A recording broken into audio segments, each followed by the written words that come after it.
Dan sebagaimana Rasulullah SAW menjelaskan di hadis yang sahih, di hari kiamat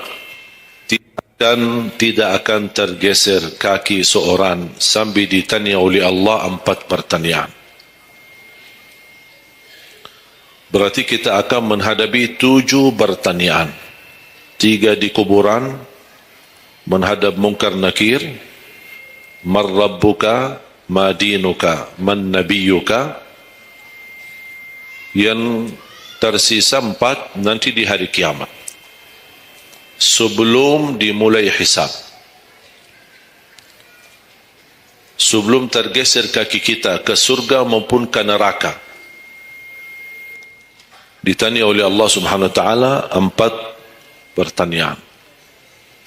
Yang pertama, lan tazula qadama 'abdin yaumal qiyamah hatta yus'ala an 4. Tidak akan tergeser kaki seorang di hari kiamat sampai ditanya oleh Allah SWT 4 pertanyaan. Yang pertama, an umurihi fima afnah. Umurnya apa yang kamu lakukan? Allah tidak akan tanya berapa usiamu, tapi apa yang kamu isi dalam usiamu. 60, 70, 100 tahun, kurang, lebih. Allah tidak berdulikan berapa usia kita. Bahkan banyak para sahabat ketika ditanya usiamu berapa, dia menjawab usia saya 10 tahun. Padahal sudah tua. Sudah di atas 50, ada yang di atas 40. Tapi kenapa begitu ditanya soal umurnya dia menjawab 10 tahun? Ternyata mereka menghitungkan usia yang sebenarnya adalah usia yang terisi taat. Masa jahiliyah, sebelum datangnya Islam, mereka menganggap itu semua usianya sia-sia.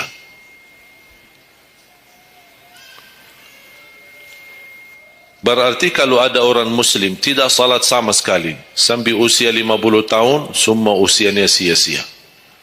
Karena tidak ada ibadah satupun yang diterima kalau tidak pernah salat. Biarpun dia haji setiap tahun, puasa setiap Ramadan, dia bersedekah berinfak setiap hari, tapi tidak pernah salat 5 waktu sama sekali, sia-sia amalan. Karena pertama yang akan dihisab oleh Allah salatnya. Kalau salat itu beres, baru akan ditanya yang lain. Kalau salatnya tidak ada, Allah tidak perlu bertanya yang lain. Makanya saya selalu berkata, khususnya pada pemuda-pemudi, seberapapun dosamu, jangan tinggalkan salat. Sebesar apapun dosamu, jangan tinggalkan salat. Karena salat itu ibadah yang langsung menyambungkan kita sama Allah. Tali hubungan kita sama Allah. Kalau tali hubungan kita sama Allah terputus, tidak ada tali yang bisa sambung lagi. Dan selama anda menjaga salat, berarti masih ada harapan masuk dalam golongan yang akan diampuni Allah. Ada ampunan, ada harapan ampunan. Tapi kalau tidak salat, terus bagaimana Allah ampuni kalau tidak mau bertaubat? Banyak orang berkata, saya malu. Atau dia merasa ada bisikan di hatinya. Buat apa lo salat? Ngapain? Perilaku kamu aja tidak benar. Sama orang tua aja tidak benar. Dosamu tidak pernah henti-henti.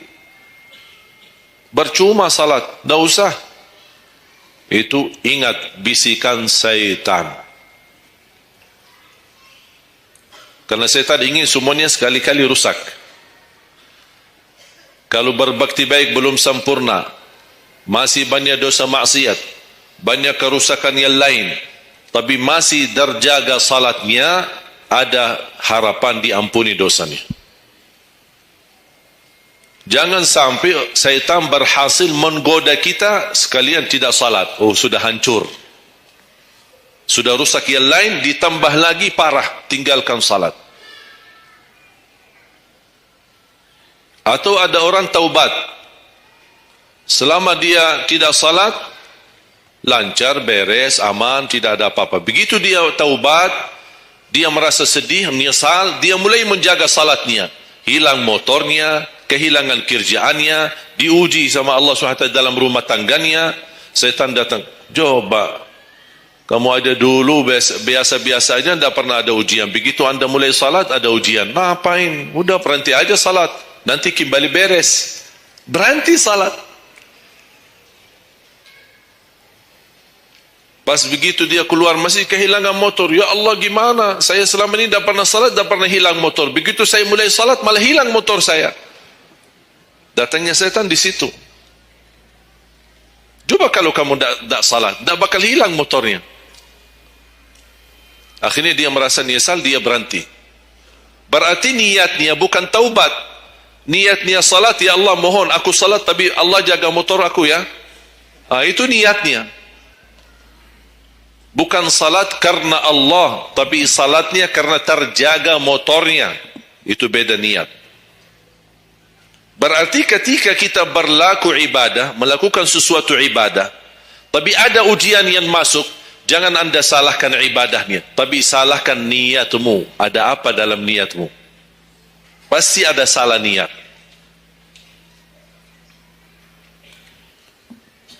Dan itu inti daripada umur kita. Allah berikan 60 tahun, kemarin saya hitungkan, kalau standar umur umatku kata Rasulullah kan 60 sampai 70, itu kira-kira kurang lebih. Ada yang lebih tua, lebih panjang usianya, ada yang lebih muda. Tapi standar kata Rasulullah SAW, a'maru ummati baina 60 wa 70. Standar umur umatku antara 60 sampai 70. Ada yang melebihi dari itu, tapi sedikit sekali dibanding yang lebih muda. Saya kemarin hitungkan 60. Apa yang kita lakukan di dalam usia 60 tahun. Dari lahir sampai balik. Sampai tahun berapa? 15? Kita sepakat 15? 15 tahun. Berarti sebelum balik belum taklif. Sebelum balik belum taklif. Haji boleh tapi tidak wajib. Karena syarat haji harus balik. Syaratnya halus balik, walaupun diperintahkan, dibiasakan untuk melaksanakan salat. Tapi anggaplah bedun taklif, belum ada taklif, belum ada kewajiban, berarti 15 tahun itu sia-sia. Dipotonglah dari 60, berapa sisa? 45. Tidur sehari berapa jam? Hah? 8? Boleh kita sepakati angka 8? Ya, kita bicara standar. Katanya menurut kesehatan, tidur yang normal dan pas dan cukup adalah 8 jam. Anggaplah 8 jam tidur. Ada yang tidur 12 jam. Ada yang tidur bangun, salat tidur bangun, salat tidur bangun. Kalau hari libur, dia tidur, tidak capek tidurnya. Begitu bangun, ya Allah begal badan saya, tidur lagi.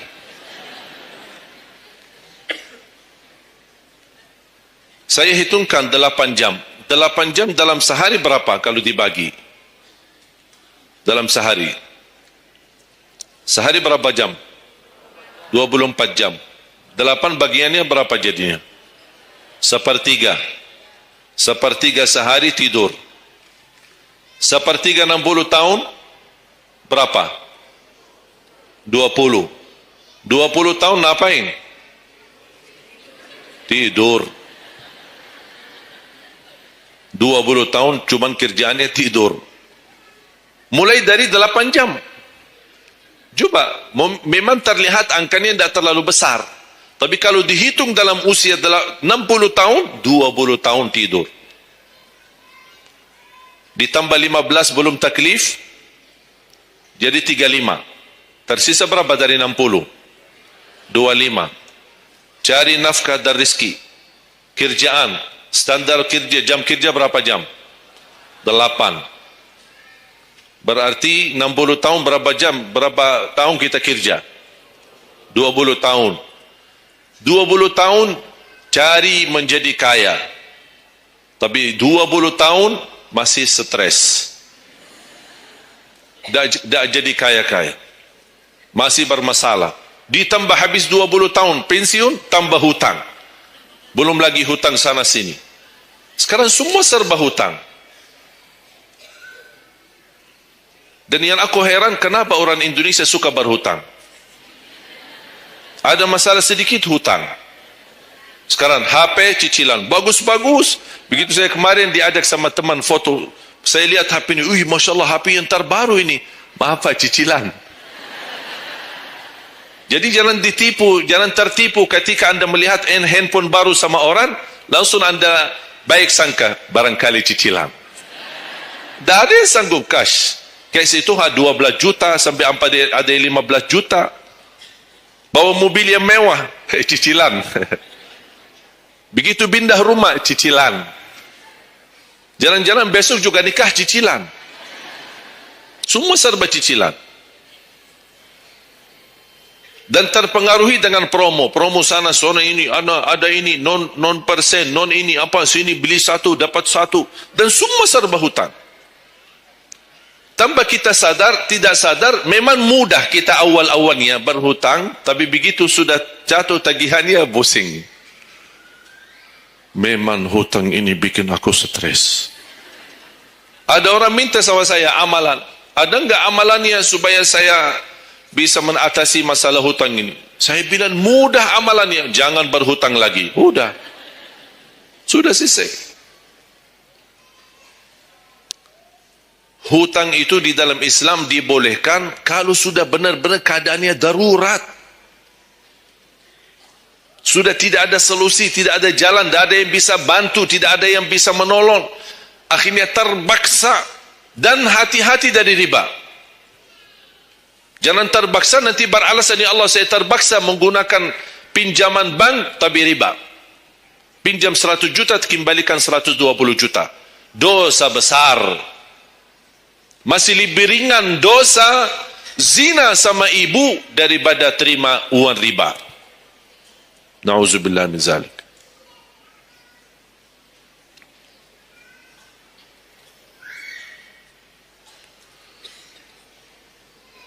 Dua 20 tahun cari kerja.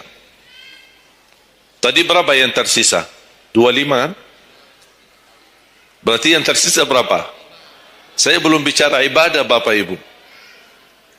20 tahun tidur, 20 tahun cari dunia, 15 tahun masih belum taklif, tersisa 5 tahun. Saya hitung dalam 60 tahun, bagi orang yang rutin menjaga salat 5 waktu, tahu enggak hasil hitungan saya dapat berapa? Anda jaga salat selama 60 tahun, itu menghasilkan ibadah cuma 2 tahun 7 bulan. Total salatmu dalam 60 tahun 2 tahun 7 bulan. Karena salat 5 waktu berapa? Tak sampai 1 jam. Tak sampai 1 jam. Saya bicara yang wajib. Ada, bagaimana saya hitung kalau ada orang yang tidak salat sama sekali? Na'udzubillah, sudah habis sia-sia umurnya kalau tidak salat sama sekali. Saya belum hitung tarawih 23 rakaat 7 menit. Nah, itu beda urusan itu. Ada tarawih 23 rakaat 7 menit? Tak ada tarawih. Jangan apa suuzan, itu namanya olahraga. Olahraga paling cepat selesai dapat juara 1. Jadi kita harus baik sangka, jangan suuzan. Karena itu bukan salat. Yang aku heran itu setiap tahun itu tradisi ini terulang setiap Ramadan. Menjadi sebuah kebiasaan. Yang seharusnya menjalani kebiasaan agama atau kebiasaan beribadi. Dan kenapa itu hal menjadi betul-betul sesuatu yang kebiasaan, menjadi tradisi? Kenapa? Aku heran ini. Ada yang bisa jawab? Kenapa ketika masuk Ramadan tetap menjalankan 23 rakaat tapi dengan cara cepat? Aku heran belum menemukan jawabannya. Ada apa dengan 23 rakaat harus selesai cepat. Dan ini khusus di bulan Ramadan. Aku sangat kagumi ketika mendengar seorang imam, begitu maju imam tarawih, rakaat pertama, Allahu Akbar. Masya Allah, kepanjangan takbirnya. Saya suruh alhamdulillah, pasti nikmat, enak. Bismillahirrahmanirrahim, alhamdulillahirrahmanirrahim, astaghfirullahalazim. Saya kaget. Barusan sudah enak. Kenapa ini cepat-cepat? Makanya saya ingat di masa ketika saya di salah satu kampung, ada seorang bapa di samping saya. Saya datang ke masjid, sudah mereka mulai tarawih. Yang aku kasihan bapa di sebelah saya, barangkali usia 80, 90. Gerakannya tidak sama seperti kita. Kan kita masih muda, masih bisa mengejar imam. Habis bacaannya imam, saya tidak bisa mendengar kecuali ujung ayat. Oh, ini Al-Fatihah. Bismillahirrahmanirrahim. An-Na'im. Apa? Alhaakumut takatsur. Allahu Akbar. Sami'allahu liman hamidah. Allahu Akbar. Saya masih ikut. Yang saya kasihan bapa yang di samping saya ini. Begitu imam ruku', bapa kan pelan-pelan, kan begal badannya, sudah tua, fisiknya tidak kuat, turun pelan-pelan. Imam sudah sampai Allahu hamidah. Bapa berdiri lagi, dah jadi rukuk bapa. Bas begitu sujud, kita semua turun sujud. Bapa saya lihat pelan-pelan sambil batu-batu. Turun. Begitu dia sudah mau nyampe, imam sudah rakaat kedua. Bapa malah berdiri lagi, dah jadi sujud. Astaghfirullahaladzim, kasihan bapa, dah jadi rukuk, dah jadi sujud. Pas di rakaat yang kedua, saya megang tangannya, Pak, kita pulang aja deh. Mendingan salat tarawih di rumah sendiri. Itu bukan salat tarawih. Ramadan cuma berapa kita menemukan Ramadan? Orang yang sudah wafat, kalau kita boleh berbicara dan dengar bisikan, apa yang mereka bisa jawab? Wallahi, semua orang yang sudah mati berkeinginan kembali ke dunia untuk menikmati bulan Ramadan. Mereka ingin menikmati bulan Ramadan, menikmati tarawih, menikmati suasana buka puasa bersama, bagi-bagi sahur dan aktivitas yang lain. Ini kesempatan, kita masih diberi oleh Allah umur, sehat walafiat, maksimalkan. Tidak semestinya 23, mau 11 boleh, mau 23 boleh, mau seberapa pun tarawihnya, mau salat tahajud di rumahnya boleh. Ulama sudah menjelaskan jumlah salat malam atau tarawih yang paling sedikit 2 rakaat, yang paling banyak tidak ada batasnya. Jadi kalau kita 2 rakaat, 4 rakaat tutup witir, sah. 8 rakaat tutup witir, sah. 10 rakaat tutup witir, sah, tidak ada masalah. Tidak harus 11 atau 23. Intinya bukan jumlahnya, tetapi cara melaksanakannya. Apalagi kalau bacaan imam bagus, fasih, jelas hurufnya. Saya yakin bagi jamaah yang awam, yang datang setiap Ramadan, setiap malam ikut salat tarawih, dia belum bisa baca Quran, tapi dia mendengar baca imam selama 30 malam, dia pasti bakal belajar Al-Quran karena bacaan imam bagus. Kalau tidak dapat manfaat mengikuti salat tarawih di belakang imam yang bacaannya fasih selama 30 hari, anda cuma dapat benarkan bacaan Al-Fatihah, wallahi nikmat, syukur. Selama 30 malam anda cuma dapat membenarkan bacaan Fatihahmu, sudah luar biasa. Tidak usah bicara ayat yang lain, hanya Al-Fatihah saja. Kenapa? Tidak sah salat kita tanpa Al-Fatihah. Kata Imam Nawawi, di dalam suratul Fatihah ada 14 tasdid. Ada 14 tasdid. Hurufnya yang ditekan. Ada 14. tertinggal satu, batal salatnya. Dan Imam Nawawi berikut mazhab Syafi'i. Makanya jamaah sekalian, wajib hukumnya belajar Al-Fatihah, bukan sunnah. Wajib hukumnya belajar surat Al-Fatihah. Perbaiki, benarkan bacaanmu. Karena tergantung Fatihahnya, itu salatnya sah atau tidak. Itu tergantung Al-Fatihah. Makanya saya harap mulai dari hari ini, Anda semua bersungguh-sungguh belajar suratul Fatihah. Jangan Anda targetnya mau hafal 30 juz. 30 juz Anda hafal, tapi tidak benar suratul Fatihah, sia-sia. Tidak ada manfaat. Karena Anda baca suratul Fatihah, tidak baca ayat yang lain sama sekali, masih tetap sah salatnya. Karena suratul Fatihah tidak bisa diganti. Kalau Anda lupa baca selain suratul Fatihah, ada istilah lupa salah satu kewajiban bisa diganti dengan sujud sahwi. Misal, rakaat pertama baca Al-Fatihah, itu rukun. Lanjut baca ayat pendek. Anda tidak sadar, habis waladdallin, amin, Allahu Akbar. Lupa baca ayat, itu diganti dengan sujud sahwi. Itu kalau di salat wajib. Tapi kalau di salat sunnah, tidak ada wajib atau rukun selain suratul Fatihah. Jadi Anda kalau salat sunnah, cuma suratul Fatihah, kemudian takbir, rakaat yang kedua suratul Fatihah, dan kemudian langsung ruku', sah salatnya. Tidak apa-apa. Tidak harus baca surah-surah yang lain. Itu di salat sunnah. Tapi kalau di salat wajib, hukumnya baca Al-Fatihah rukun, hukum baca surah yang lain wajib. Kalau terlupa, diganti dengan sujud sahwi. Sujud sahwi 2 kali sebelum salam. Habis tahiyat, sujud 2 kali, kemudian langsung habis itu salam. Dan habis sujud sahwi tidak bagi tahiyat lagi. Sudah cukup tahiyat yang Anda baca. Makanya kembali lagi jamaah sekalian. Umur bukan berapa usianya, tapi apa isinya. Maka Rasulullah SAW bersabda, ni'mal abdus salih man tala umur wa hasun amalu. Sebaik-baik hamba yang salih, yang panjang usianya, tapi baik amalannya.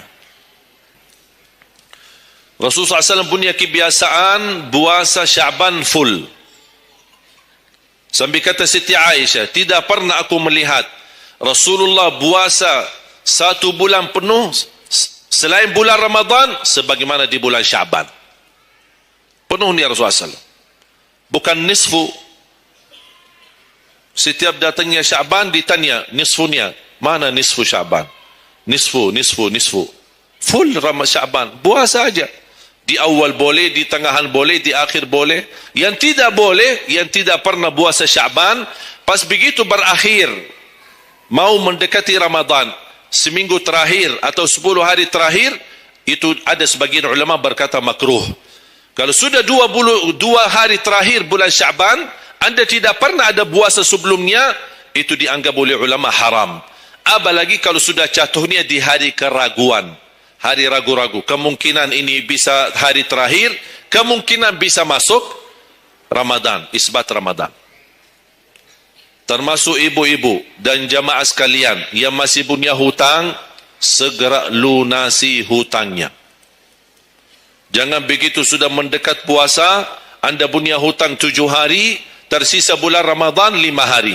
Syekh, apa? Aku punya hutang 7 hari, sedangkan yang tersisa bulan Ramadan itu tinggal 5 hari lagi mau masuk Ramadan. Aduh, 1 tahun dah pernah tanya. Begitu sudah mepet baru cari jawabannya. Itu karena hukuman nanti. Tetap diganti puasa yang dari tahun yang lalu. Tetap bayar hutangnya dan kena denda setiap hari kena fidyah.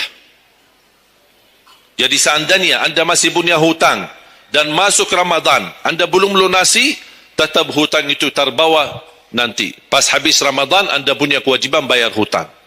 Tapi karena Anda tunda, mundurkan sampai masuk Ramadan, Anda punya kena denda. Ditambah lagi bukan hanya bayar dengan puasa ganti puasa, tapi ada lagi namanya fidyah. Satu hari satu orang miskin diberikan kecukupan makanan. Makanya kembali lagi, yang punya hutang segera lunasi hutangnya. Masih ada kurang lebih 15 atau 16 hari. Jangan sia-siakan umurmu. Yang kedua, pertanyaan Allah Subhanahu wa taala, wa an syababihi fima ablah. Usia mudahmu, apa yang kamu berjuangkan? Apa yang kamu lakukan? Pertanyaan saya kepada jamaah, usia muda apakah bukan usia dari umur? Bukan sesuatu dari umur? Usia muda bukan sebagian dari umur? Dari total umur? Bukan. Dari total umur. Tapi kenapa Allah bertanya soal umur secara total dan ditanya lagi soal usia mudahmu? Kenapa? Padahal kan sudah cukup Allah tanya tentang umurmu, ditanya lagi tentang usia mudamu. Kenapa dua kali ditanya? Allah tidak mencukupi dengan pertanyaan umur, total umur kita, tapi Allah menambahkan lagi, itu menjadi beban bagi seorang pemuda. Allah bukan akan tanya total usia umurmu, tapi akan Allah tambah lagi pertanyaannya, apa yang kamu lakukan di usia mudahmu? Usia muda itu sangat, menurut saya sangat sensitif. Anak muda yang taat, istiqamah di sisi Allah lebih baik daripada yang tua yang taat. Sekali lagi, dan yang tua-tua jangan tersinggung ya. Yang muda yang taat, istiqamah di sisi Allah lebih mulia daripada yang tua yang taat. Sama-sama taat, tapi kenapa yang muda lebih mulia? Karena godaannya lebih besar. Kalau yang tua, apa yang mau digoda? Habis sudah. Tak ada fisik, tak ada tenaga, tak ada apa. Kalau yang muda banyak godaannya. Pandangan matanya, telinganya, hawa nafsunya, sahwatnya, fitnah sana sini. Mudah digoda, anak muda. Makanya Allah berikan kemuliaan. Bahkan salah satu hadis yang sahih, di hari kiamat, semua di bawah matahari. Cuma 7 golongan yang di bawah naungan Allah. Di antaranya, wasyabun nasya'a fi ta'atillah, seorang pemuda yang menjaga diri dalam bertaat kepada Allah. Dia dapat keistimewaan di hari kiamat bersama pemimpin yang adil, bersama seorang laki-laki yang tergantung dengan masjid berapapun usianya. Ditambah lagi seorang pemuda yang bisa menjaga diri dalam bertaat kepada Allah Subhanahu wa taala. Dan kalau kita baca sejarah ulama, semua para berjuang untuk agama semuanya muda. Tak ada yang tua. Bilal ibn Rabah seorang pemuda, Abdullah ibn Mas'ud penghafal Al-Quran seorang pemuda, Abdullah ibn Umar seorang pemuda, dan banyak yang lain. Muhammadul Fatih yang membebaskan Konstantinia dan memperjuangkan Islam menjadi panglima, masih di bawah usia 21 tahun. Dan banyak sejarah-sejarah. Imam Syafi'i masih sangat muda, bahkan meninggal dunia masih dalam keadaan masih sangat muda, belum sampai usia 50-an tahun. Dan banyak yang lain. Makanya pengaruh bahkan taruhan besar bagi umat Islam itu tergantung pemuda.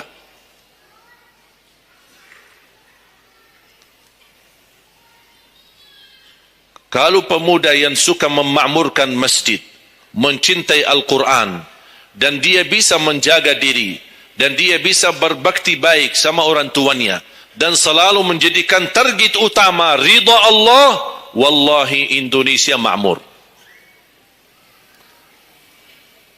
Kalau pemudanya jauh dari masjid, sibuk hanya bacaran, dan dia meninggalkan salatnya, jauh dari hal-hal yang baik, justru dia jatuh dalam narkoba dan berkali macam-macam dosa dan maksiat, hancurlah negeri Indonesia. Indonesia tergantung pemuda. Maaf, bukan tergantung para tua. Tergantung pemuda. Makanya saya bahagia sekali ketika kemarin tanggal 17 April, saya bahagia sekali ketika melihat semua pemuda-pemuda ikut nyoblos di TPS. Walaupun kita belum lihat hasilnya, tapi sabar. Sabar. Ini ujian. Jangan ada orang terlalu muda diadu domba. Sabar. Apapun keputusannya kita tunggu. Keputusan yang resmi dari KPU. Keputusannya benar, tidak benar, serahkan kepada Allah. Hati-hati, jangan terlalu muda diadu fitnah. Sama-sama Muslim. Jangan kita diadu domba di antara kita sesama. Bahaya sekali kalau terjadi konflik gara-gara pemilu dan kepentingan politik. Silahkan lihat apa yang terjadi di Timur Tengah. Semua kejadian di Timur Tengah, awal langkah kejadian itu gara-gara kepentingan politik. Yang menjadi korban rakyat. Orang politisi hidup di negeri Eroppa. Nikmat, senang, bahagia, semuanya serba ada. Mereka tidak bahaya. Tapi yang bahaya rakyat. Yaman, Suria, Irak. Dari tahun 90 sampai sekarang Irak tidak bisa aman. Ada orang bawa berita, itu Irak saudara dan mereka perang saudara antara Sunnah dan Syiah. Bohong, tidak benar. Ratusan tahun mereka hidup damai antara Sunnah dan Syiah. Tidak pernah bermasalah. Tapi karena langkah awal kepentingan politik, lama-lama terpengaruhi dengan perbedaan aliran dan berbeda pendapat. Kalau sudah kita menjadi korban dan terpengaruhi demi kepentingan politik, mudah diadu domba, besok-besok akan terjadi perang antara Sunni sama Syiah di Indonesia. Besok lagi akan terjadi antara aliran-aliran yang lain sama golongan-golongan yang lain. Bisa terjadi perpecahan belah. Itu yang diinginkan oleh musuh Islam. Jangan diberikan kesempatan. Terjadi ujian, memang kita menghadapi ujian. Bukan hanya umat Islam di Indonesia. Di Palestina sudah 60, bahkan sudah sampai 70 tahun mereka menghadapi ujian. Tapi kekuatan sabar luar biasa. Tidak pernah putus asa. Biarpun mereka tidak bersenjata, tidak punya apa-apa melawan musuhnya Israel. Tapi mereka tetap tidak pernah putus asa. Tidak pernah pasrah. Mereka tetap berjuang. Mencintai Masjidul Aqsa. Saya merasakan perjuangan pemuda ketika saya ke sana, ke Masjidul Aqsa.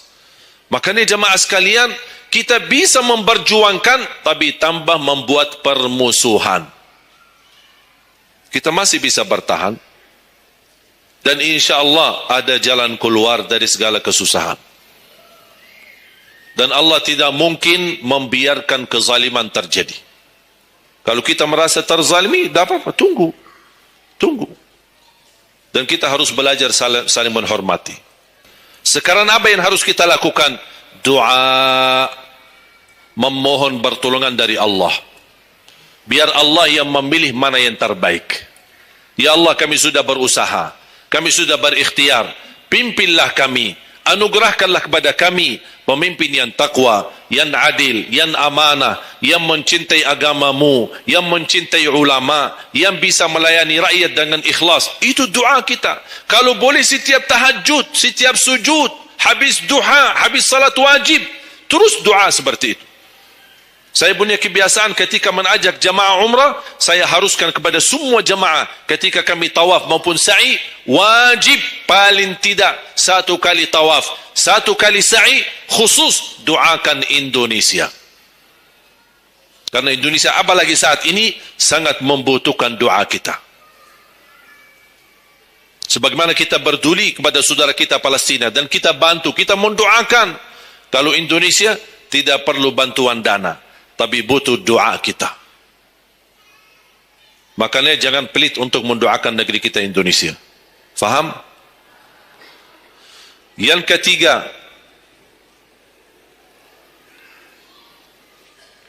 wa an ilmihi wa an malihi min aina iktasabah wa fima anfaqah. Pertanyaan yang ketiga yang akan ditanyakan oleh Allah, hartamu Dari mana dan ke mana. Oi, bahaya ini. Kadang-kadang ada orang sumber dananya halal, tapi pengeluarannya bebas. Semuanya boleh. Itu bertanggungjawabannya. Akan ditanya oleh Allah, dari mana dan ke mana? Allah sudah kasihkan, itu dari mana datang? Anda harus memberi jawaban yang benar. Dan ke mana Anda infakkan? Dan ingat, halaluha hisab wa haramuha azab. Harta yang halal bakal dihisab. Sekarang banyak orang salah faham. Orang fikir kalau ada harta yang haram akan dihisab oleh Allah. Tidak. Yang dihisab bukan yang haram, tapi yang halal. Dari mana dan ke mana? Terus yang haram gimana? Ngapain? Diazab. Anda sudah tahu itu haram, tapi Anda lakukan, Allah tak perlu tanya lagi kenapa Anda lakukan. Allah pergi langsung diazab. Na'udzubillah min zalik. Hati-hati. Oleh karena itu bahagia kata Rasulullah SAW, seorang yang mulia, yang Allah berikan kekayaan, diberikan kemampuan, tapi dia bisa menggunakan dengan sebaik-baiknya. Ni'mal malus salih indal abdi salih. Sebaik-baik harta yang halal di tangan hamba yang salih. Itu termasuk harta yang terbaik. Kenapa yang terbaik di tangan orang yang salih? Karena orang salih tidak mungkin salah guna. Dia sudah jaga sumber, dia juga pengeluarannya jelas. Untuk kebutuhan keluarga, tidak mubazir, tidak berlebihan. Katanya halal, berarti bebas belanja. Tidak bebas. Islam tidak menanjurkan seperti itu. Anda boleh ambil kebutuhanmu, tapi jangan berlebihan. Mohon maaf, coba sekarang tanya ibu, tanya diri sendiri masing-masing. Berapa macam baju di lemari kita? Sudah, mohon maaf, dah usah bahas yang lalu. Terlanjur belanja karena ibu merasa tidak tidak tega, merasa keberatan kalau setiap acara itu aja yang dipakai. Pagi acara, besok siang pulang ganti. Siang malam ada acara lagi, ganti lagi. Karena merasa malu. Apalagi kalau ketahuan, bukan yang tadi pagi ini ya. Oh, ada beda warna. Memang sama model tapi beda warna. Malu karena orang-orang itu. Apain kau? Makanya udahlah, terlanjur. Itu memang mohon maaf kebiasaan wanita. Tapi saya usulkan baju-baju yang sudah lama tidak dipakai, ngapain simpan? Sudah, bebaskan, infakkan, sedekahkan. Saya kemarin bermusyawarah dengan tim-tim yayasan kami untuk membuat satu lembaga khusus yang punya pakaian-pakaian yang sudah lama tidak dipakai. Apapun boleh, alat meja, sofa, apa saja yang di rumah, karpet, yang bukannya sesuatu yang tak pernah dipakai, barang makanan, piring, sendok, apa saja, insyaAllah kami bisa ditarik dan dikawal dan dikelola lagi, dikelola ulang, termasuk baju-baju. Kalau ada yang robek, ada yang ini, kita bisa jahit, kita bisa perbaiki dan kita sedekahkan. Bisa di dalam negeri dan bisa di luar negeri. Alhamdulillah program ini berjalan di kota Madinah. Alhamdulillah tidak ada lagi mubazir yang buang baju sia-sia. Semuanya bisa dimanfaatkan. Mudah-mudahan terwujud program ini agar ibu-ibu tidak terbeban. Ada kelebihan mau pindah rumah. Biasanya kalau pindah, apalagi kalau orang kaya, pindah rumah mana barang-barang dibawa lagi? Barang-barang besi yang baru-baru semua. Terus yang tersisa kemana? Dibuang atau tidak tahu kemananya. Udah, kita yang ambil, kita yang kelola, yang perlu diperbaiki kita perbaiki, dan kita hantarkan kepada warga-warga yang miskin yang mereka tidak punya apa-apa. Setuju? Yang terakhir, yang keempat, wa an ilmihi madza amila bihi. Allah akan tanya terhadap ilmumu, apa yang kamu lakukan. Jadi jamaah sekalian, intinya bukan berapa banyak ilmumu, tapi berapa yang Anda amalkan. Oleh karena itu, jangan terlalu banyak belajar. Belajar dan amalkan. Walaupun Anda belajar cuman sedikit, itu jauh lebih baik daripada Anda banyak belajar tapi tidak sempat mengamalkan. Belajar amal, belajar amal. Dan ilmu yang bermanfaat yang diikuti dengan amalun salih. Ada orang Masya Allah semangat, ke sana belajar, sana belajar, sana belajar, tapi tidak pernah mengamalkan. Dikasih amalan zikir, wirid, tidak diamalkan. Ditambah lagi amalan yang kedua, tidak diamalkan. Akhirnya terbeban, banyak amalan belum ditunaikan. Itu menjadi beban. Nanti di hari kiamat, Allah akan tanya, sudah berapa lama kamu belajar? Sudah berapa banyak ilmumu? Apa yang kamu amalkan? Oleh karena itu jamaah sekalian, tolong jaga. Boleh anda belajar, tapi anda amalkan. Kalau ada orang berkata, daripada saya salah, ya udah tidak usah belajar. Oh, bahaya lagi. Ada orang berkata, daripada saya perlumpun dan bisa menamalkan, mendingan saya tidak usah banyak belajar. Udahlah, biar saya tunaikan dulu yang sudah saya belajari. Tidak. Tetap anda belajar dan menamalkan sesuai kemampuannya. La yukallifullahu nafsan illa usaha. Walaupun anda belum tunaikan seluruh amalannya, tidak apa-apa. Tapi anda sudah ada niat, anda sudah ikhtiar, anda sudah tunjukkan yang terbaik, tapi kemampuannya memang sampai segini. Kemampuannya memang terbatas. Tidak apa-apa, Allah melihat anda sudah bersungguh-sungguh untuk menamalkan apa yang anda belajari. Oleh karena itu, saya kasih satu amalan. InsyaAllah mudah-mudahan bermanfaat. Sedekah subuh. Sedekah subuh, kenapa saya berkata sedekah subuh? Bukan berarti tidak boleh sedekah di waktu yang lain. Semua sedekah boleh. Di setiap waktu dan setiap saat. Hari Jumat maupun selain hari Jumat. Tapi sedekah subuh itu termasuk sedekah yang terbaik. Kenapa? Bukan kata saya, tapi kata Rasulullah sallallahu alaihi wasallam. Setiap waktu subuh Allah turunkan malaikat. Tugasnya mendoakan orang yang bersedekah subuh hari. Allahumma a'ti munfiqan khalafa. Ya Allah, ganti yang lebih baik bagi orang yang infak di subuh hari. Ibu-ibu lagi halangan tidak salat, sebelum beraktivitas isi sedekah subuh. Anda tidak usah susah-susah mencari anak yatim dan orang miskin di subuh hari. Mulai hari ini masing-masing bikin kotak amal atau botol atau kaling, simpan di rumah. Setiap habis salat subuh sebelum beraktivitas isi sedekahnya. Apalagi kalau sedekah itu disertai doa. Begitu anda sedekah, sebutkan hajatmu. Ya Allah, dengan berkah sedekah ini, ya Allah, saya ingin nikah. Mudahkan jodoh. Nikah lagi juga boleh doa, tidak apa-apa. Ada yang sedang melamar kerjaan, anda isi, wallahi dahsyat, amalan ini wallahi dahsyat, manfaatnya banyak untuk menyembuh penyakit, menabulkan hajat, memudahkan urusan, dan tidak pernah saya sampaikan amalan ini, semua alhamdulillah berhasil mendapatkan hajatnya. Begitu anda isi, doa, ya Allah, dengan berkah sedekah ini mudahkan lamaran kerjaan saya. Ya Allah, dengan berkah sedekah ini mohon titipkan pahalanya untuk kedua orang tua saya. Kalau ada yang merasa dirinya suka marah, suka emosi, ya Allah, dengan berkah sedekah ini tenangkan hati dan jiwa saya agar tidak emosi lagi. Ya Allah, dengan berkah sedekah ini karuniai kepada aku anak penghafal Al-Quran.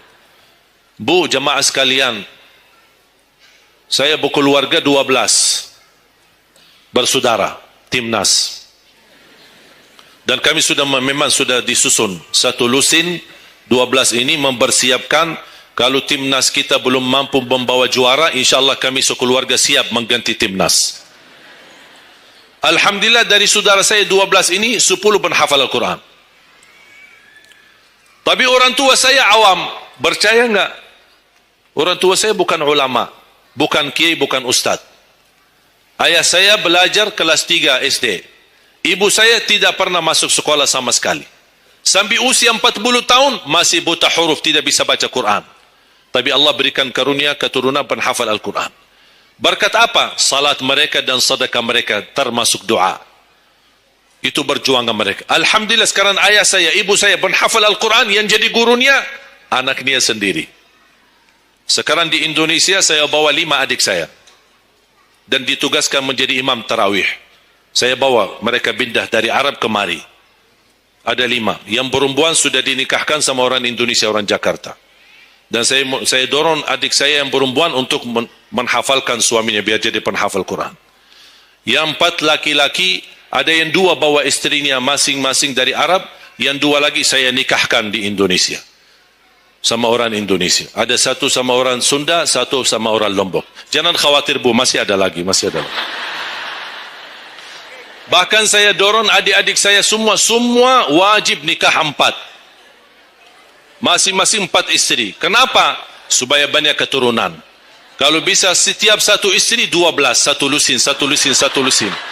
Masya Allah, luar biasa. Mengapa? Karena kita punya perjuangan yang masih panjang. Cita-cita saya mencetak 1 juta penghafal Al-Quran di Indonesia.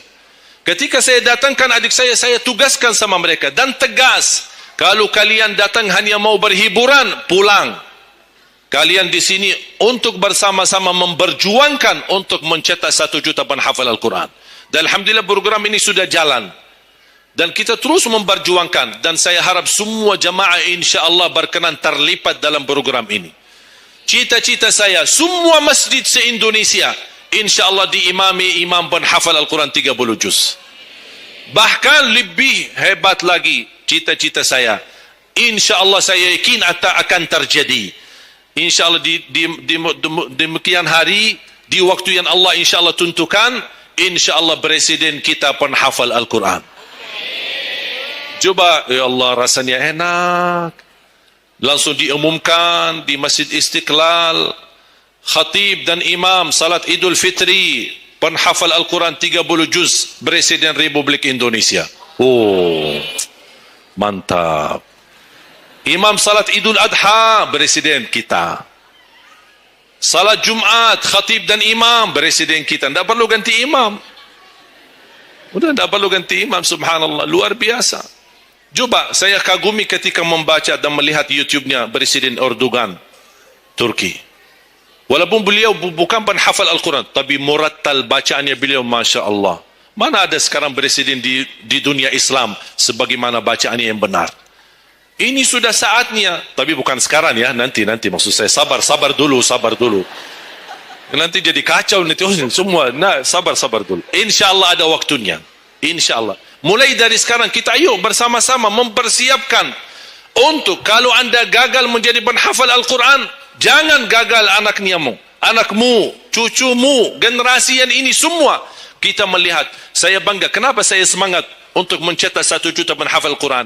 Itu berkatnya acara Hafiz Indonesia. Nonton kan acara Hafiz Indonesia? Nangis ya? Habis tisu kan? Tahu enggak salah satu karunia Allah untuk Indonesia? Ada teman saya berusaha punya TV di Arab. Beliau ingin membuka dan membuat acara Hafiz Indonesia versi Arab. Tapi gagal. Kenapa? Karena tidak menemukan jumlah yang banyak penghafal Al-Quran di bawah usia 10 tahun. Hanya Indonesia saja. Malaysia kalah, Indonesia saja. Di bawah 10 tahun. Dan sayang sekali memang anda yang nonton acara Hafiz Indonesia, anda nonton acara yang sudah jadi. Tapi anda belum tahu apa yang kami berjuangkan di belakang layar. Sebelum acara Hafiz Indonesia, 4 bulan bekerja keras. Sambil tim turun ke lapangan, ke desa-desa, kampung-kampung, ke pulau-pulau untuk menumbuhkan dan mendatangkan, menghadirkan para penghafal Al-Quran. Ketika dibawa di Jakarta, 2 bulan berturut-turut kami didik mereka. Yang awalnya pemalu, awalnya ada yang mohon maaf, kencing di celananya sendiri. Saking tidak berani, takut. Alhamdulillah sekarang menjadi mereka pemberani. Bahkan mereka berlumba-lumba azan subuh. Mereka berlumba-lumba membangunkan sesama saudaranya. Sama-sama tertib, makan. Kita menghadirkan dokter kesehatan, kita menghadirkan dokter psikologi jiwa untuk menjaga perasaan mereka selama 2 bulan. Didampingi kadang-kadang ibu mereka, didampingi kadang-kadang ayah-ayah mereka. Dan semua rata-rata sepakat orang tua mereka tidak pernah kami merasakan bangga memiliki anak sebagaimana kami melihat perjuangannya di Hafiz Indonesia. Dan alhamdulillah begitu selesai acara Hafiz Indonesia, kami tidak tinggalkan mereka. Kami terus kawal, kami terus pimpin. Dan Alhamdulillah mereka di kampung masing-masing sudah membangun rumah tahfiz. Ada yang membangun pesantren untuk mencetak dan melahirkan jumlah yang banyak penghafal Al-Quran. Dan ini perjuangan luar biasa. Tidak mudah. Berapa biaya yang dikeluarkan. Dan mohon maaf, belum ada sponsor yang bisa mensponsori kita dan membayar full untuk kita. Kita terus bekerja keras. Dan Alhamdulillah masih Allah hantarkan kepada kita orang yang dermawan, orang yang baik, yang berduli dengan dan mencintai Al-Quran. Allah anugerahkan. Wallahi menurut saya, saat ini, zaman ini, sedekah yang terbaik dan yang termulia, semua apapun yang terkait dengan Al-Quran, itulah yang termulia.